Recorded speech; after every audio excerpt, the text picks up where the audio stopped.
Haryana public service commission से जुड़े सभी एस्पिरेंट को दिशा क्लासेज की तरफ से हमारा नमस्कार।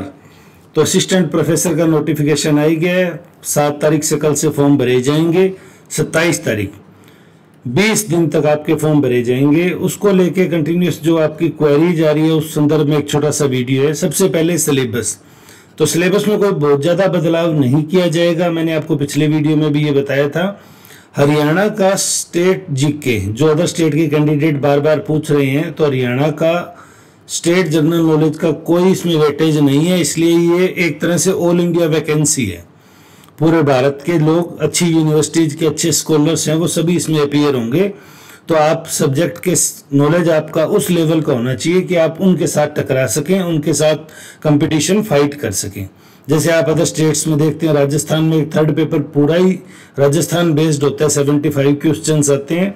हरियाणा में इस तरह का इस बार एक्सपेक्टेड था लेकिन नहीं रखा, तो इसलिए ये वैकेंसी एचपीएससी की वैकेंसी न होके ऑल इंडिया वैकेंसी है। इसमें सभी स्टेट के कैंडिडेट हैं वो अपीयर होंगे। दूसरा सवाल जो बच्चों का बार बार आ रहा है, 2 तरह का सवाल आ रहा है कि सर एग्जाम डेट क्या रहेगी और स्क्रीनिंग और मेंस के बीच में कितने समय का टाइम मिलेगा। 2 बातें ज्यादातर पूछी जा रही हैं।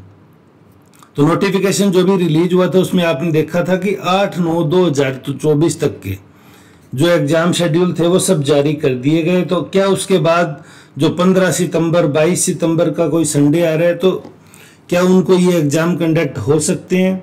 तो मैं आपको पिछली रिक्रूटमेंट का तजुर्बा बताता हूँ कि लगभग 40 दिन के बाद पेपर ले लिया गया था।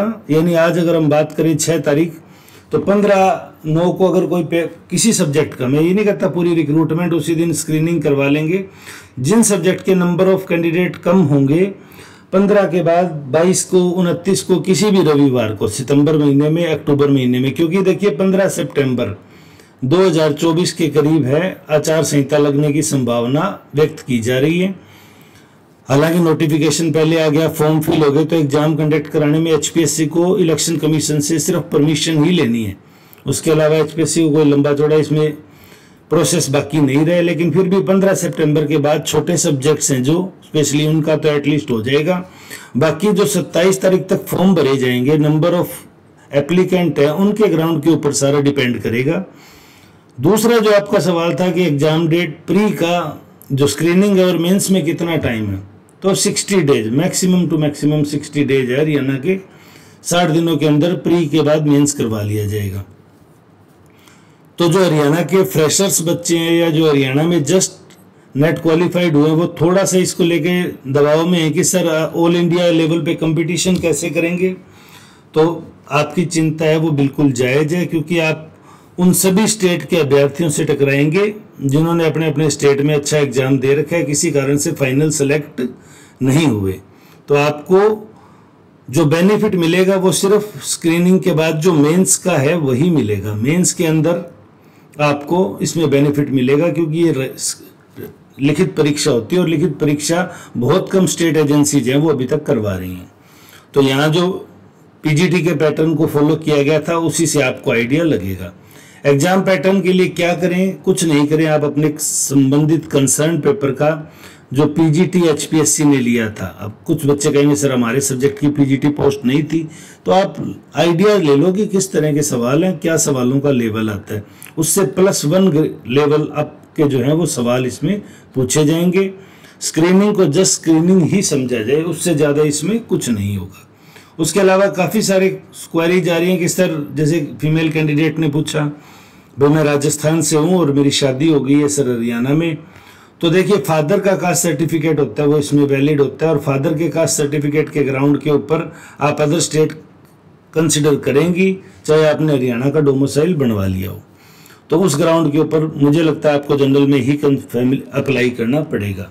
कुछ बच्चे सेट को लेके कंफ्यूज हैं, स्टेट एलिजिबिलिटी टेस्ट कि 2002 के बाद के सेट के साथ ही होगा, वो सेट को नेट समझ रहे हैं या किस तरह कंफ्यूज है, मैं समझा नहीं उनका सवाल। हालांकि मैंने उनको लिख के भेजा है, नेट ऑल इंडिया एग्जाम है, नेट अगर आपने क्वालिफाई किया है तो आप उसके ग्राउंड पे कर सकते हैं।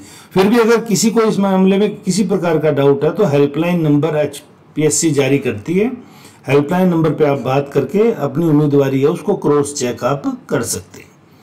तो किसी प्रकार के मुगालते में ना रहें कि ये परीक्षा है, ये आपको दिसंबर से पहले पहले पूरी कंप्लीट भी करवा सकते हैं। ये लंबे टाइम से वेटेड एग्जाम था, तो इसलिए दिसंबर नहीं, जनवरी और फरवरी मार्च तक इंटरव्यू भी हो जाएंगे इसके। तो आप तैयारी में जुट जाइए। जैसे ही ऑफिशियल सिलेबस आएगा, पिछले सिलेबस आप जाएंगे तो आपको HPSC की साइट पे ओल्ड सिलेबस कैटेगरी में आपको सिलेबस मिल जाएगा। लेकिन जैसे ही सिलेबस जारी होगा, मैं आपको दिशा क्लासेज के जो व्हाट्सएप ग्रुप है उसमें आपको इसके बारे में इन्फॉर्म कर दूंगा। इसकी मैंने सेटिंग है ओनली फॉर एडमिन रख रखी है, यानी इसमें सिर्फ एडमिन ही मैसेज कर सकते हैं, यहाँ किसी तरह की एडवर्टाइजमेंट ना हो, इस तरह की चीज़ें ना हो। दैट्स वाई मैंने इसकी सेटिंग है उसको चेंज कर रखा है। तो अभी तो ये एग्जाम शुरू हुआ है। कुछ बच्चे पहली रात एक्साइटमेंट में कह रहे थे कि सर हम सो ही नहीं पाए, रिक्रूटमेंट आए, इतनी खुशी थी। लेकिन अब जब वो पढ़ने लगे हैं तो उनको थोड़ा सा इस मामले में दबाव महसूस हो रहा है कि सर अभी तो समझ ही नहीं आ रहा कहाँ से शुरू करें। तो देखिए, कोई नई कोचिंग है वो ज्वाइन करने से बचें, क्योंकि इसमें अभी इतना टाइम नहीं मिलेगा। मैंने आपको पहले भी कहा था जनवरी के टाइम किसी को कोचिंग करनी है अभी ज्वाइन कर लो। हमारी कोचिंग नहीं, जो कोचिंग ज्वाइन करनी है जिसके साथ आप कंफर्टेबल हो, जिसके टीचर आपको अच्छे लगते हैं। अब सिर्फ अगर आपको करना है तो भी टेस्ट सीरीज।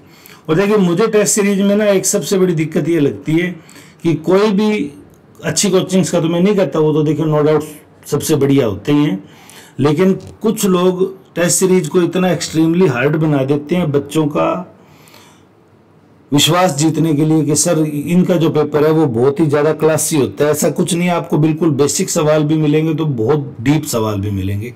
पेपर बड़ा बैलेंस्ड होगा, उसमें आसान सवाल और कठिन सवालों का कॉम्बिनेशन होगा सभी यूनिट से। तो आप अच्छे से अपने सिलेबस को तैयार करें। पुराना जो सिलेबस पड़ा है उसको एक बार सरसरी नज़र से देखें, और जो कोर एलिमेंट होते हैं, हर सब्जेक्ट के कोर एलिमेंट होते हैं। जैसे मैं आपको उदाहरण के लिए फिर से चलो ज्योग्राफी की बात कर लेते हैं। तो जैसे ज्योग्राफी सब्जेक्ट है, इसमें फिजिकल ज्योग्राफी, ह्यूमन ज्योग्राफी, ये कॉमन चीज़ें हैं, ये तो आएंगी। अब उसके अलावा कल्चरल ज्योग्राफी, एग्रीकल्चर ज्योग्राफी, वो क्या ऐड होता है वो बात की बात है। अपना बेसिक कोर कंटेंट है वो तो आप पढ़ के रखें, इसी तरह हिंदी में, इसी तरह इंग्लिश में। और इंग्लिश को लेके मैं स्पेशली कहूँ भी, कुछ बच्चे कह रहे हैं सर इंग्लिश की स्क्रीनिंग ही नहीं होगी। तो देखिए, ये अभी कहना जल्दबाजी होगा। 27 तारीख को इंग्लिश में नंबर ऑफ फॉर्म कितने अप्लाई होते हैं और नंबर ऑफ पोस्ट का जो प्रोपोर्शनल रेशियो है उसके ग्राउंड पे ये चीज़ डिसाइड होगी। पहले सारा दिन जिन लोगों का इंग्लिश सब्जेक्ट नहीं है वो भी तुक्के मार रहे हैं बैठ के। तो आप एनर्जी और समय वेस्ट ना करें, आप अपनी तैयारी पे ध्यान दें, अल्टीमेट आपको वही काम आएगी। फिर भी अगर आपकी कोई क्वेरीज है तो कमेंट सेक्शन में आपका स्वागत है। चैनल पे नए हैं तो सब्सक्राइब करके बेल आइकन दबा दें ताकि आगामी वीडियो के नोटिफिकेशन आपको सबसे पहले मिल सके। उम्मीद है बच्चों के जो सवाल थे उनका कुछ हद तक निदान हुआ है। अगले वीडियो में मैं बाकी सवालों के जवाब दे दूंगा। आप अपनी तैयारी में जुट जाइए। All the best.